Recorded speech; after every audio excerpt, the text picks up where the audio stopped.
There were no countries in Africa before colonization. There was states led by respected traditional leaders. Each state had its own language is equally respected. We were Christians but worshipping God in our own African way. We were not educated but we lived a natural quality life of our choice. Polygamy was our characteristics and identity as we biblically wanted to multiply. We had glorified and dignified traditional weddings that were merely divorced. Our skin color wasn't black but chocolate brown. We didn't use money but lived healthy and fairly on barter trade. We didn't have hospitals but we had our own traditional doctors. There was love, peace and harmony amongst us. There was no hunger, poverty, corruption, fraud, murder and hate. A neighbor was treated like a family, not a foreigner or an alien. Africa was partitioned by non-Africans in the absence of African leaders. We got colonized and our resources were looted to develop non-African countries. We were pushed to arid and infertile lands infected with tsetse flies and mosquitoes. Our skin color was tanned black and linked to evil. We were called barbaric blacks, baboons, monkeys and kafirs in our homeland.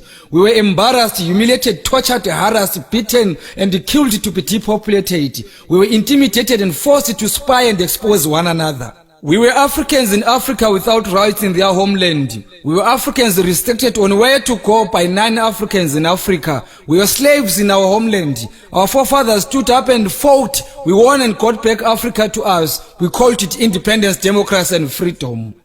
African independence didn't come alone. HIV mounted on us. Poverty heavily came on us. Unemployment fell on us. Chaos blossomed to us. Cancer carried away our lives. Sanctions were added to us. Now it's hunger, drought, earthquakes and cyclones. Where did we go wrong in Africa as Africans? African countries are all independent from their former colonial masters.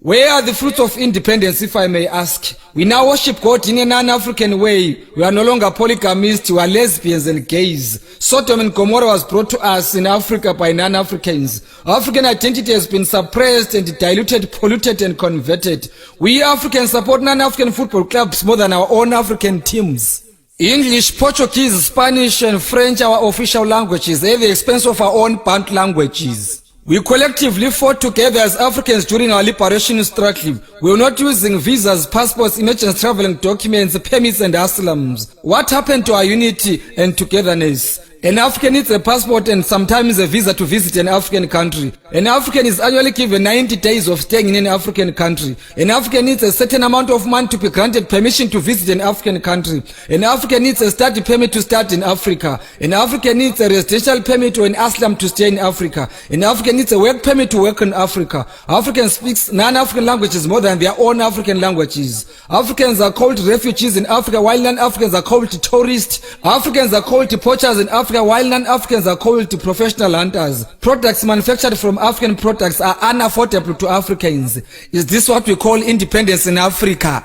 Why are Africans beggars while we have flora and fauna? Why do Africans need non-Africans to solve their own African problems? How many Africans have solved non-African problems? How many African leaders have sensitive posts like security in United Nations, and why? Is SADC and OAU helpful to Africans or is a toothless bulldog? Why do Africans hate one another? Why are Africans herbs rejected to cure Africans while non-Africans tablets cure Africans? Why are late African men called demons while their surnames are still in use? Our own traditional healers are now evil. Our own traditional leaders are politicians as puppets. Our traditional herbs are no longer important but useless. Who own businesses in Africa? Who owns land in Africa? Who are investors in Africa? Who is controlling African economy? Why are Africans still living in squatter camps in Africa? Why are Africans migrating to 9 African countries? Why are some African countries sanctioned? Who killed Gaddafi and why was he brutally killed? How far has Libyan economy improved after Gaddafi's brutal assassination? Where is African independence? Cry, my beloved Africa, until all Africans feel at home in Africa. Cry, my beloved Africa, until Africans completely gain total control of their natural resources. Cry, my beloved Africa, until child and human trafficking is over. Cry, my beloved Africa, until human abuse is ironed out. Cry, my beloved Africa, until Bantu languages are internationally recognized. Cry, my beloved Africa, until freedom of speech and freedom after speech prevails. Cry, my beloved Africa, until all African heroes and heroines are honored when still alive. Cry, my beloved Africa, until human rights are respected, not violated. Cry, my beloved Africa, until better life for all arrives to all Africans. Cry, my beloved Africa, until all Africans have decent shelter. Cry, my beloved Africa, until education and health is for free. Cry, my beloved Africa, until all Africans afford decent meals. Cry, my beloved Africa. Maybe our Lord will bless cursed Africa one day. I'm not an African politician, but an African patriotic poet. I'm a patriotic African ambassador through poetry. My message to Africans remains very clear and loud. My message to Africans remains poetic, not political. I'm not against non-Africans, but I advocate for African unity and peace. I won't keep quiet until all Africans wake up, smell coffee, and get united. I am Opet Dube.